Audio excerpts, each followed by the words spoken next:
आज संपूर्ण देशभरामध्ये मोठ्या प्रमाणात गॅस सिलेंडरची टंचाई निर्माण झालेली आहे आणि अशातच महाराष्ट्रामध्ये देखील मोठी टंचाई निर्माण झाल्याचं पाहायला मिळतंय।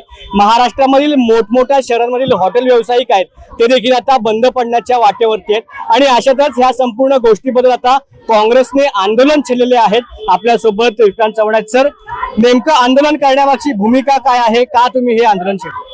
बघा, काँग्रेस रस्त्यावरती उतरून गरिबांसाठी आवाज उठवणारी संघटना आहे। स्वातंत्र्यपूर्व काळापासून काँग्रेस जिवंत आहे आणि काँग्रेसने स्वातंत्र्य देशाला मिळवून दिलंय। महागाई असेल किंवा सिलेंडरची निर्मिती असेल, गॅसची निर्मिती असेल, रॉकेलची निर्मिती असेल, स्टोव्हची निर्मिती असेल, चुली बंद करून स्टोव्ह आणण्यामध्ये, गॅस आणण्यामध्ये हा काँग्रेसचा मोठा हे होता, सहभाग होता, काँग्रेसचा मोठा वाटा होता।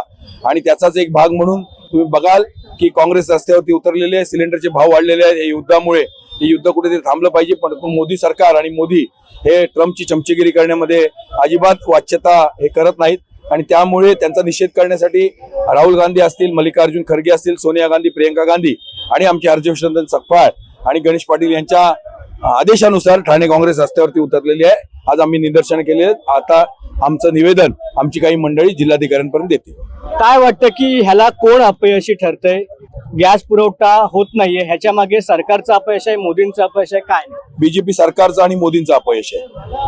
आता पुढची तुमची भूमिका काय असणार आहे? तुम्ही जिल्हाधिकाऱ्यांना निवेदन देताय, निवेदनात काय म्हटलं? निवेदन हेच म्हटलंय की मोदी सरकारने याच्यात लक्ष घालून लवकरात लवकर गॅसचा तुटवडा कमी करण्यासाठी आणि गॅसचे जे वाढलेले दर आहेत ते कमी करण्यासाठी प्रयत्न करावे। जसं की आपण पाहिलेलं आहे, काँग्रेस या ठिकाणी आक्रमक झाल्याचं पाहायला मिळतंय। मागे मोठ्या प्रमाणात महिलांचा देखील सहभाग आहे, ज्यांनी हातामध्ये बॅनर घेतलेले आहेत, पोटात पडली आग पण मोदींची सिलेंडर केला महाग, अशा आशयाचं हे बॅनर या ठिकाणी महिलांनी आपल्या हातामध्ये घेतल्याचं पाहायला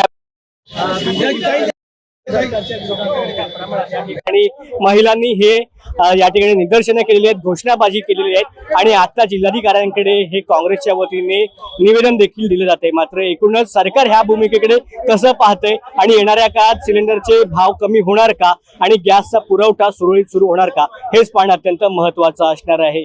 वित्तम बातमीसाठी सिद्धेश शिगवण, ठाणे।